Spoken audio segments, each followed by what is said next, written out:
pretty ferociously. Of course, the by-elections are now in the countdown phase, just a couple of weeks to go, and of course the tension is becoming greater. Mark Latham, a controversial figure always, even when he was in the Labor Party, and especially now he's not in the Labor Party, really denounced Bill Shorten in these robocalls, said he lies, he lies, he lies, and Labor responded by saying essentially, well, he's a Labor rat. He goes into that gallery of Labor rats, and that of course just escalated the attention that the calls got. I'm not sure about that.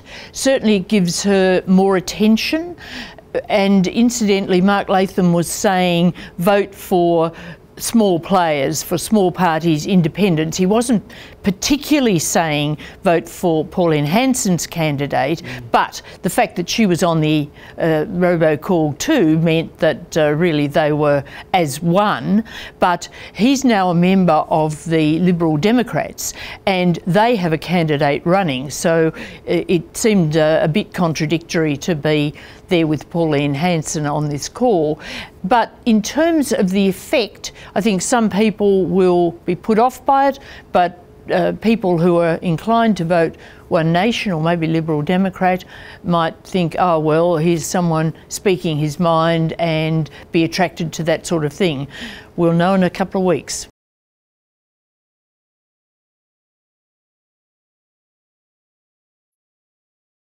I think he'd like to, and he's made the point that several parties, minor parties, have approached him. There was an interesting story the other day saying that before the 2016 election, he had sounded out Labor about possibly running for them again, but whether he'll end up as a candidate, who knows. There has been speculation that Pauline Hanson would like him to be her candidate for the Senate in New South Wales, but he's been coy about what he might do.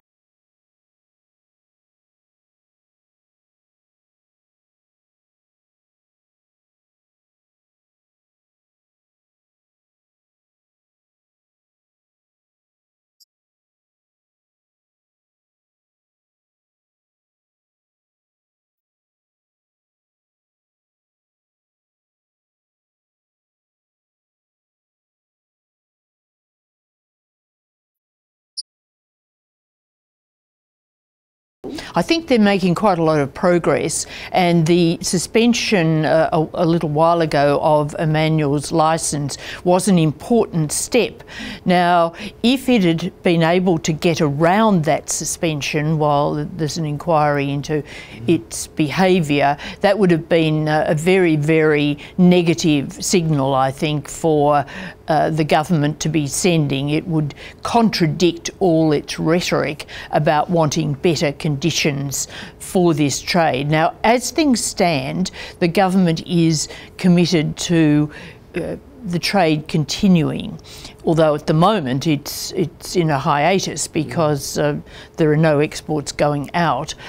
But I think that within the government there are those who really hope that with the new controls that have been put on the trade, it'll fall over. They don't want to be seen to be ending it, but they wouldn't mind if it just went away. It's not worth all that much, 250 million a year.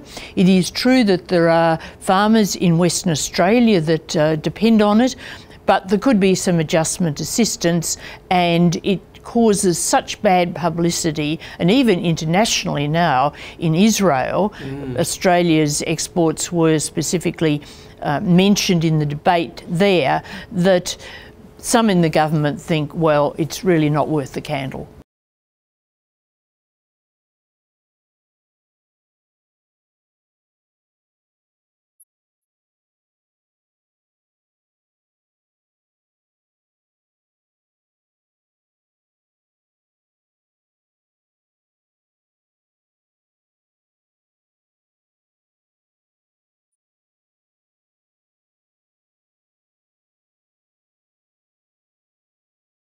Certainly they grabbed onto this suggestion that there could be government financing, but really I think in a sense they're clutching at straws a bit here, because firstly the ACCC made it very clear that that guarantee would be technology neutral. In other words, it wasn't plugging for coal, and probably coal would be the least likely technology to be taking advantage of that guarantee, and especially also because the circumstances were very limited. The so-called firm power had to come from minor players, not the major operators. But the overall report was very, very critical, as you say, of how the market's operating. The government says that it will obviously look favourably at a number of the recommendations, and energy for Malcolm Turnbull at the moment is absolutely top of mind. The deal with the states has to be landed in August, and then also the party room has to be managed, and the flurry we saw over that one recommendation this week shows that the party room is still a challenge, even though the Abbott forces, who are spearheading this pro-coal push, are in a minority, but they are a noisy minority.